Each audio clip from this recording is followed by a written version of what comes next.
Two chess players are presented with the following position and asked a simple question. Does white win or does black win?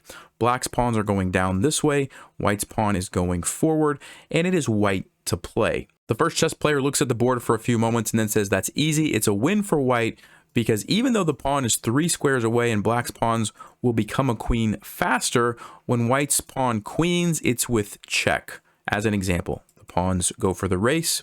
Black gets the queen first, but now white gets the queen with check, and he can deliver the checkmate with the sequence of moves like this, and ultimately this is checkmate on b4.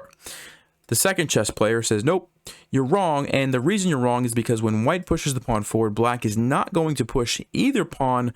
Black is going to play the move knight to g5, and now when white pushes the pawn, the knight's going to come in with the fork, and after the king moves somewhere, black simply takes the pawn, and now black has too many pawns, and ultimately black is going to win the game. So before I tell you the solution and who was correct, if you'd like to pause and think through it on your own, and then we will talk about the solution. All right, if you had a chance to look at that, the first chess player was correct. It is indeed a win for white. However, it's not for the reason that the first chess player said. So you cannot just simply push your pawn and expect to win. As the second chess player showed, the knight's going to hop to g5 and then fork you. So the way that you win this as white starts out with g6, but after knight to g5, you have to play a different move. And there's only one move that will win the game here for white. If you'd like to pause, what do you think the move is for white? Well, if you had a chance to look at that, the only winning move for white is king to b6. And the first point is obvious. We want to get away from the fork, right? We don't want our king and pawn to be forked once we push our pawns. We have to get out of the way. But why do we have to go to b6 exactly? That's the part that's not immediately so clear. So black's going to play knight to e6. It's trying to prevent our pawn anyway, so we can't move it forward. But now we have this nice move, knight to c7 check. And we're forking the king and the knight, and we're actually forcing black to trade, because if they don't and they move here, we simply take the knight, and again, even though black's going to get the queen first, it doesn't really matter which one.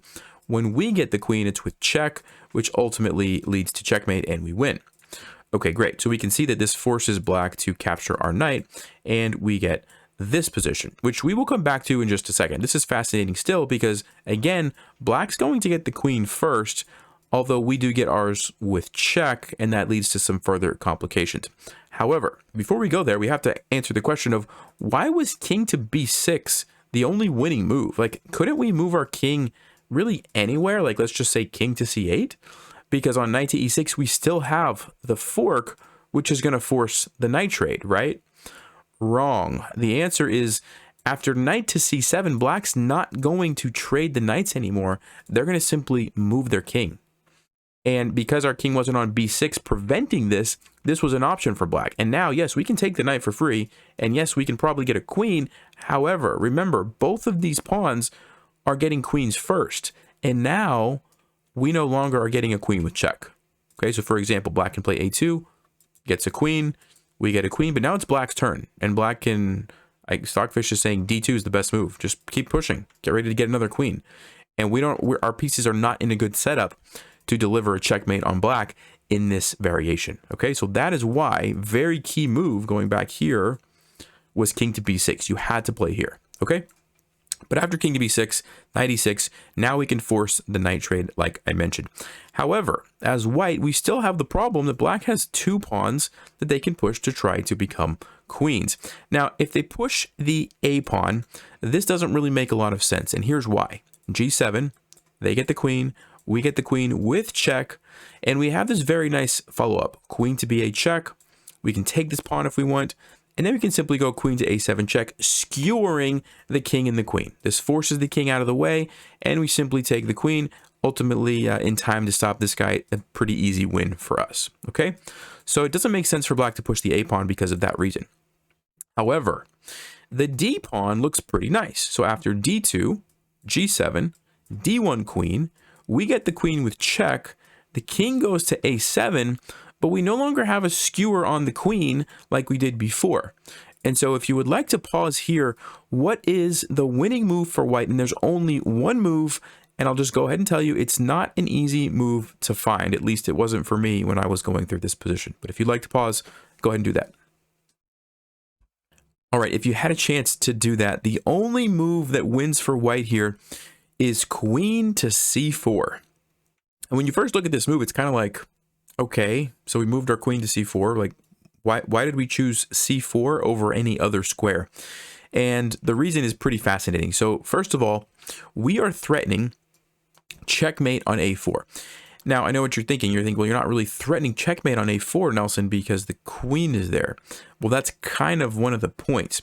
We're basically putting black's queen into a Zugzwang, where it has to move, but it doesn't want to move, right? Like right now, it's covering a4, but if it moves away, guess what? Then this becomes a real threat. And for example, if you go to c2 to try to, stay in line with that square or stay on the diagonal with that square, we just take it. If you go to b3, we just take it. There's nowhere that the queen can move to control the square where we don't just take it, right? You can't go here. We just take it with the king. You can't go here because we just take it with our queen. We've essentially put the queen into Zugzwang. It doesn't want to move, but it kind of has to move because black doesn't have any other good options, which we'll come back to in just a second. The other interesting feature about this move is that it stops all of black's checks, right? There's no checks on the c file, and there's no way that the black queen can get on this diagonal except right here in which we just take it. So there's no good checks. So because of that, black has basically no good moves, right? You don't want to move the queen away or boom, you get checkmated.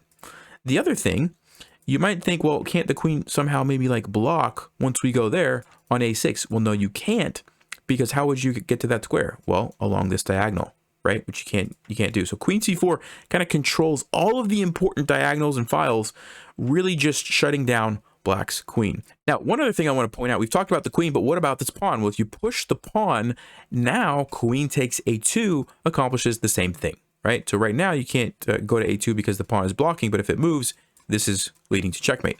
So black can't move the queen, can't move the pawn. That only really leaves a move with this pawn or a move with the king. So let's start with the pawn. If you move the pawn to b5, there's simply queen to c5 check. You can't come up or you get checkmated, so you have to go back, and then you still get checkmated like this. So b5 doesn't work. You could try b6 is the other move, but then there's a nice finish here for white if you would like to pause. If you had a chance to look at that, the move is queen to c6. And again, the queen is threatening checkmate. And again, black has no good ways to stop that. Like, how do you control this square with your queen if you're black? You can't do it, right? You can't do anything. And so black is getting checkmated in that variation. So because of that, you can't move your queen anywhere good. You can't move your pawn anywhere good. You can't move this pawn anywhere good. You have to move your king into the corner. And again, if you would like to pause, what's the move here for white? Well, if you had a chance to look at that, the move is the mind-boggling queen to c3. You just move it down one square. And I just spent all that time talking about how it was perfectly positioned on these white squares, controlling like the white diagonals and how that was so important. And now we just move it off to the dark square. Like, what are we doing, right? Here's the idea. We would like to go here, checkmate, or we would like to take the pawn, checkmate. So we have two checkmate threats at the same time. A king move does not help black.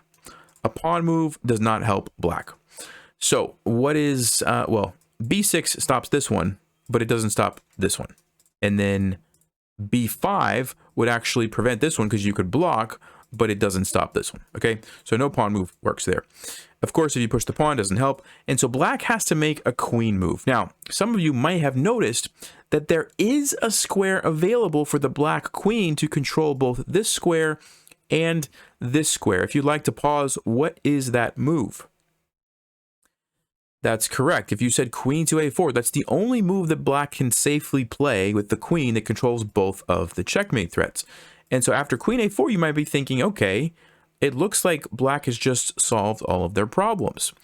However, white has another idea which was not available without the queen being on a4. If you'd like to pause and find the finishing touch, what move should white play in this position? Well, if you had a chance to look at that, the move is queen to h8 check. And the idea is simple. We're going to force the king here. We're going to go queen to b8 check to force the king here. We're going to capture to force the king here, and we're going to play queen to b6, checkmate. And why is it checkmate? Because the queen is sitting there on a4, not giving the king any room to breathe. Wow. So we had to do that little maneuver of queen to c4, queen to c3, ultimately just to get the queen to go to a4 so that we could come back over here and deliver the checkmate on b6. Fascinating stuff. I hope you guys enjoyed that one. I'll see you next time. As always, stay sharp, play smart, and take care.